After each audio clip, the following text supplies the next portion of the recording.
कृष्णा, मुझे समझ नहीं आता मैं क्या करूं। मेरे ससुराल वाले अभी तक मुझे घर का सदस्य नहीं समझते। अभी तक मैं पराई ही हूं उनके लिए। हर छोटी छोटी बात पर झिड़क कर बोलते हैं। जब तक उनके हिसाब से चलती रहूं तब तक ठीक है। जहां मैं अपनी मर्जी से कुछ करूं तो मैं बेकार बहू हो गई। मैं एडजस्ट करने की कोशिश करती हूं पर सबको लगता है मैं ही गलत हूं। क्या औरत होने का मतलब सिर्फ सहना है? एडजस्टमेंट का मतलब अपनी पहचान मिटाना नहीं है, बल्कि परिस्थिति को धैर्य और प्रेम से संभालना है। जैसे आंधी पेड़ को झुका देती है पर तोड़ नहीं पाती, वैसे ही तुम्हें मजबूत रहना है। पर कब तक? हर दिन मैं अपना अस्तित्व दबा कर जीती हूँ। क्या मेरी ये कोशिशें कभी काम आएंगी? तुम्हारा धर्म है प्रयास करना, पर फल तुम्हारे हाथ में नहीं। तुम अपना कर्म करो, परिणाम की चिंता मत करो।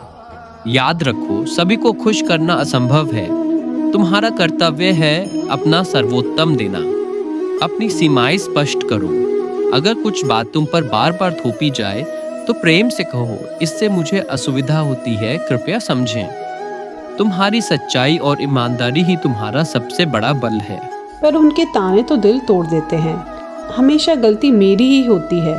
कभी मायके से तुलना, कभी कहते हैं कि मैं इस घर के लायक नहीं। मैं इन्हें अनदेखा कैसे करूं? दूसरों के शब्द अक्सर उनके अपने दुख का प्रतिबिंब होते हैं। जैसे जलता हुआ दिया अंधेरा मिटाता है, वैसे ही तुम्हारा धैर्य और प्रेम उनकी कठोरता को धीरे धीरे कम करेगा। अपना मन उनके शब्दों में मत बांधो, उसे अपने भीतर की शांति से जोड़ो। जब ये कोई ताना मारे, तुरंत मन ही मन बोलो, मैं शांत हूँ, मैं मजबूत हूँ। यह तुम्हारे मन को बचा लेगा और नकारात्मक शब्द भीतर नहीं उतरेंगे। कृष्णा, सच बताओ, क्या मैं कभी इस ससुराल में खुश हो पाऊंगी? खुशी किसी ससुराल, परिवार या बाहर की परिस्थिति से नहीं मिलती। परिस्थिति का बदलना तुम्हारे हाथ में नहीं, पर तुम्हारी प्रतिक्रिया तुम्हारे हाथ में है। जब तुम अपने मन में प्रेम और आत्मविश्वास जगाओगी तो धीरे धीरे दूसरों का नजरिया भी बदलने लगेगा। हर दिन 10 मिनट ध्यान करो, बस अपनी सांसों पे ध्यान रखो। धीरे धीरे तुम्हारे भीतर की शक्ति जागेगी और बाहर का माहौल बदलना शुरू होगा। राधे राधे।